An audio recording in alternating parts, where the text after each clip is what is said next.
Quick little video showing the potential difficulties. A while back I talked about making these veneers with the Golden's flakes, and this was a very crusty bit. Well, first of all, the glitter flakes stick really well to the clay.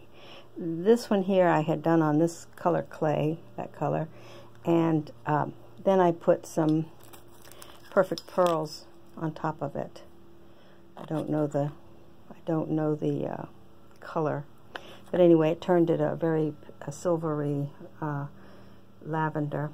Anyway, the question was, how difficult is it once you make a veneer like this to get it cut? Now, I have cut a pair of earrings out of this. I have not baked them. This one here probably needs a touch-up of that powder, the silvery perfect pearls. I use these cutters, and these are for leather, I believe. I love these cutters. I use them all of the time. And probably the plastic cutters like these might not work as well, because this veneer, because it's fairly thick as well, fairly thick, probably on the thickest setting. On top of that, plus the size of the flakes and the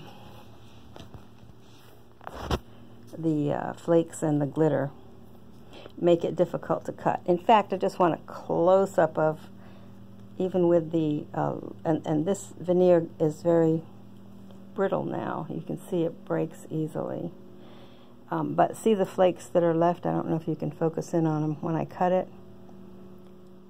So I think the way to go probably is to cut your components first and then apply that paint through a stencil later, which is what I've done over here.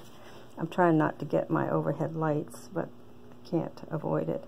Anyway, just to give you an idea that, and I have done some experiments. Here's another one I did with black, and I cut a tiny little bead out of that, or a piece out of that, and then I actually covered it with UV resin. It hasn't been baked yet though. The back is still clay, and just by way of I'm convinced that this UV resin on my raw clay, and I can put it on both sides while it's still raw and then bake it, makes for very thin and very strong pieces. So I kind of like not having the big bulky clay components, and the thinner you make the clay, the less durable it is.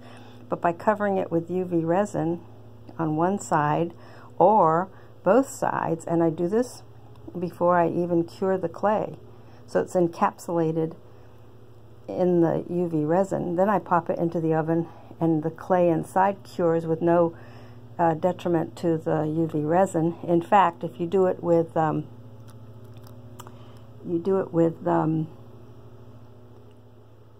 colored clay that's been colored with either pan pastels or alcohol inks, and most of you know that alcohol inks will fade, the UV resin protects it quite a bit. And so just a couple little quick tips there, nothing earth-shattering, but I thought I would share it. So more later. Bye.